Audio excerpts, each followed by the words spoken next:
नमस्कार.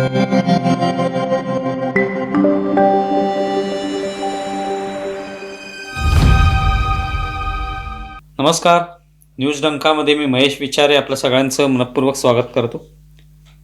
मित्रांनो, दुबईमध्ये झालेल्या एअर शो दरम्यान भारताचं तेजस हे लढाऊ विमान प्रात्यक्षिकादरम्यान कोसळलं आणि त्यात नमाउश सयाल हे भारताचे शूर पायलट हुतात्मा झाले. ही घटना सगळ्या भारतीयांसाठी धक्कादायक आणि हृदय हेलावणारी आहे. हुतात्मा नमाउश यांचं पार्थिव रविवारी त्यांच्या हिमाचल प्रदेशमधील घरी आणण्यात आलं. त्यांच्या पत्नी विंग कमांडर अफशाना या हवाई दलातच कार्यरत आहेत. या घटनेनंतर तेजस या भारत निर्मित लढाऊ विमानाची चर्चा सुरू झाली. त्या संदर्भात काही खोटे नरेटिव्ह तयार करून खोटी बनावट अशी माहिती पसरवण्याचे उद्योगही सुरू झाले. प्रामुख्याने पाकिस्तानी सोशल मीडियावरून अशी भ्रामक माहिती पोचवून लोकांमध्ये खोटा प्रचार करण्याचा प्रयत्न सुरू आहे. अशा परिस्थितीत त्या भ्रामक माहितीच्या जाळ्यात न अडकता तेजस निर्मितीची आपली क्षमता, आपली झेप याकडे सकारात्मक दृष्टिकोनातून पाहिले पाहिजे. तेजस निर्मितीचं तंत्रज्ञान, त्यासाठी आपण केलेली प्रदीर्घ तपश्चर्या, तंत्रज्ञानात केलेली क्रांती या सगळ्या पार्श्वभूमीवर तेजसचं यश तपासून पाहावं लागेल. त्यामुळे दुबईत तेजस कोसळल्यावर त्याचा व्हिडिओ करून हसणाऱ्या पाकिस्तानी नागरिकांप्रमाणे कोता आणि अत्यंत हीन दर्जाचा विचार कुणी करता कामा नये. ज्या पाकिस्तानकडे खाण्यासाठी पैसे नाहीत, त्यांची भारताच्या सुरक्षा दलांबद्दल बोलण्याची पात्रताही नाही. म्हणूनच या सगळ्या घटनेकडे एक सच्चा भारतीय म्हणून पाहण्याची गरज आहे. सर्वप्रथम नमाउश सयाल यांना न्यूज डंकाच्या वतीने नमन. तेजस हे लढाऊ विमान दुबईतील एअर शो दरम्यान कोसळल्यावर त्यात कशा त्रुटी होत्या याविषयी खोटा प्रचार केला जाऊ लागला. प्रत्यक्षात आपला या तेजसचा प्रवास किती प्रदीर्घ आणि प्रेरणादायी आहे याची माहिती तरी अशा लोकांना आहे का, असा प्रश्न विचारावासा वाटतो. सोशल मीडियावर काहीतरी खरडून नसलेली विद्वत्ता दाखवणाऱ्यांची कमी नाही. त्यामुळे त्याकडे दुर्लक्ष केलेलंच बरं. आज तेजससारख्या विमान निर्मितीला 26 वर्ष उलटली, पण केवळ 2 वेळा त्याचा अपघात झालेला आहे. गेल्या वर्षी एक तेजस कोसळलं, पण वैमानिकाचे प्राण त्यात वाचले. यावेळी पुन्हा एकदा ती घटना घडली आहे, मात्र यावेळी वैमानिकाचे प्राण दुर्दैवाने वाचू शकले नाहीत. पण या इतक्या कालावधीत घडलेल्या या 2 घटना, त्यावरून टीकेचे बोल लावण्यापेक्षा भारतापेक्षाही हवाई क्षेत्रात बलाढ्य असणाऱ्या देशांची किती विमानं कोसळली याचे आकडे पाहिले पाहिजेत. अर्थात कुणाची विमानं अशी पडू नयेत, पण ती तुलनाही व्हायला हवी. आतापर्यंत अमेरिकेची F-35 ही 12 विमानं कोसळलेली आहेत, तर अमेरिकेचीच F-16 ही विमानं जवळपास 650 कोसळलेली आहेत. रशियाची MiG-21 ही 1200 विमानं आत्तापर्यंत कोसळली, तर ब्रिटिश जॅग्वार ही 42 विमानं पडली. पाकिस्तानची JF-17 ही 7 विमानं कोसळलेली आहेत. त्यामुळे विमानं कोसळणं हे तंत्रज्ञानातील काही त्रुटींमुळे, चुकांमुळे, बिघाडामुळे होऊ शकतं. त्यात भारत आणि इतर अशी तुलना करता येणार नाही. या बाबतीत खरं तर रशियाच्या हवाई दलाचं कौतुक करावं लागेल. भारताचं तेजस कोसळल्यावर त्यांनी नमाउश सयाल यांना श्रद्धांजली अर्पण करणारा व्हिडिओ प्रसारित केला. त्यातून आपण सगळे हवाई दलाचे जवान हे बांधव आहोत हा भाव त्यांनी व्यक्त केला. लढाऊ विमान चालवणं हे साधं सोपं कौशल्य नाही, तर त्यासाठी प्रचंड मेहनत, जिद्द, एकाग्रता यांची आवश्यकता असते आणि त्यातून कुशल वैमानिक निर्माण होतो. म्हणूनच एखादं विमान कोसळलं म्हणजे आपण आपला एक सहकारी गमावला, हीच भावना रशियन हवाई दलानं व्यक्त केली. त्यांचं खऱ्या अर्थाने आपण कौतुक केलं पाहिजे. टीका करण्यापेक्षा ही भावना आपली असली पाहिजे. तेजस विमान निर्मितीच्या प्रकल्पाचा प्रवास अत्यंत अवघड राहिलेला आहे. भारताच्या आण्विक चाचण्यांनंतर पश्चिमी देशांनी तंत्रज्ञानावर निर्बंध लादले, ज्यामुळे विकासात वर्षानुवर्ष विलंब झाला. पण याच तेजसने आत्तापर्यंत 10,000हून अधिक यशस्वी उड्डाण चाचण्या केलेल्या आहेत. हे आपण विसरून चालणार नाही.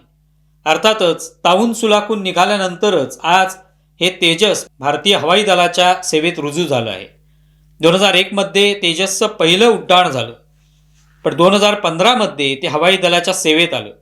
म्हणजे किती महत्प्रयासाने या कसोटीतून त्याला जावं लागलं आहे हे लक्षात येईल. जागतिक संरक्षण एरोस्पेस क्षेत्रात आजही पश्चिमी शक्तींचा दबदबा आहे. विशेषतः अमेरिका आणि युरोपकडे मजबूत उत्पादन आणि संशोधन क्षमता आहे. पश्चिमी वर्चस्व कायम असताना भारत आणि चीनसारख्या आशियाई देशांची मध्यपूर्व बाजारपेठेतील निर्यात संधी वाढवण्याची रणनीती सुरू आहे. बहारीन आणि दुबईसारख्या एअर शोमध्ये सहभाग हे त्या रणनीतीसाठीच आवश्यक आहे. त्यामुळे तेजसचा हा अपघात झाला असला तरी त्यातून हिंदुस्तान एरोनॉटिक्स सारखी संस्था कुठेही एक पाऊल मागे येणार नाही. तर यातूनच शिकून नवी झेप घ्यायला ते सज्ज असतील. तेजस दुर्घटना भारताच्या निर्यात स्वप्नांना धक्का आहे नक्की, पण संरक्षण क्षेत्रात असे प्रसंग अपरिहार्य असतात. आज तेजसच्या या अपघातानंतर तुलना केली जाते ती राफेल निर्मितीशी. भारत राफेलच्या वेगाने तेजस का निर्माण करू शकत नाही असा सवाल विचारला जातो. पण ही तुलना चुकीचीच आहे. याचं कारण म्हणजे दसॉ या फ्रान्सच्या कंपनीकडे लढाऊ विमानं तयार करण्याचा दशकांचा अनुभव आहे. आपल्याकडे तो अनुभव यायला वेळ लागेल. मात्र आपण प्रगतीची काही शिखरं नक्कीच गाठली आहेत. त्याचं कौतुक करायला पाहिजे. 2019 पासून फ्रान्सने 36 राफेल पुरवले, पण HALने 2014 पासून आजपर्यंत 23 तेजसची निर्मिती केली. याचं कौतुक करायचं नाही का? त्यामुळे देशवासियांनी खरी माहिती विचारात घेऊन आपलं मत तयार केलं पाहिजे. भ्रामक आकडे आपल्याला चुकीच्या दिशेला नेऊ शकतात. HALच्या धीम्या गतीने होत असलेल्या तेजसच्या उत्पादनाबद्दल बोललं जातं, पण त्याचवेळी HALने केलेली प्रगती, त्यांनी अडचणींचा केलेला सामना, भविष्यातील मोठी योजना याकडे डोळेझाक करून कसं चालेल? एक तेजस कोसळलं म्हणजे सगळे प्रयत्न वाया गेलेले नाहीत, तर त्यातून नवी झेप घ्यायला हे सगळं तंत्रज्ञान सज्ज होणार आहे. HALची वाटचाल ही अपयशाची नाही तर चिकाटी, नवोन्मेष आणि आत्मनिर्भरतेकडे चाललेल्या प्रवासाची आहे, हे लक्षात ठेवायला पाहिजे. तेजस हे हलकं एक इंजिन असलेलं बहुउद्देशीय लढाऊ विमान भारताने पूर्णपणे स्वतःच्या तंत्रज्ञानावर तयार केलेलं आहे. एरोनॉटिक्स डेव्हलपमेंट एजन्सी यांनी तेजसचं डिझाईन तयार केलं आणि HALने त्याची निर्मिती केली आहे. 2001 मध्ये प्रथम उड्डाण केल्यानंतर 2014 मध्ये त्याचं पहिलं उत्पादन केलं गेलं. भारताची आज तेजस निर्माण करण्याची क्षमता एका वर्षात 24 विमानांपर्यंतची आहे. सुरुवातीला ती केवळ 8 विमानांपर्यंतचीच होती आणि त्यासाठी कारण होतं ते म्हणजे विविध प्रमाणपत्रांना लागलेला विलंब. पण आता परिस्थिती बदलली आहे. 2019 नंतर उत्पादन करणारी 3 केंद्र, त्यापैकी 2 बंगळुरू येथे ते एक नाशिक येथे उभारलं गेले. आता तेजस MK1A याची निर्मिती एका वर्षात 24 इतकी होऊ शकते. 2028 पर्यंत अशी 83 विमानं उपलब्ध होणार आहेत. वेग कमी आहे, अनेक अडचणी आहेत. हवाई दल प्रमुखांनी त्याविषयी मध्यंतरी टिप्पणी करून काम वेगाने व्हायला हवं अशी अपेक्षा व्यक्त केली होती. त्या दिशेने HALची वाटचाल सुरूही आहे. येत्या काळात वर्षाला 30 विमानं निर्माण करण्याचा ध्यास आपण बाळगलाय.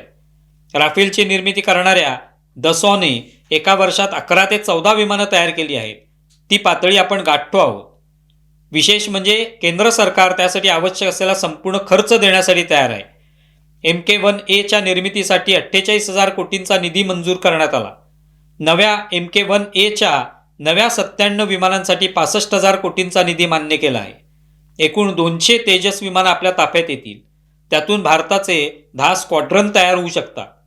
तेजसच्या निर्मितीत तब्बल 563 कंपन्या वेगवेगळ्या कामांसाठी कार्यरत आहेत आणि त्या भारतीय आहेत. हा आकडा लवकरच 650 वर पोहोचणार आहे. हेच आत्मनिर्भरतेचं उदाहरण आहे. कौशल्य, रोजगार, उद्योग निर्मितीचे हे केंद्र नाही तर आणखी काय म्हणता येईल. तुम्हाला व्हिडिओ कसा वाटला हे जरूर कळवा. आमचा व्हिडिओ जास्तीत जास्त लाईक करा, शेअर करा आणि आमचं यूट्यूब चॅनल सबस्क्राईब करा. धन्यवाद.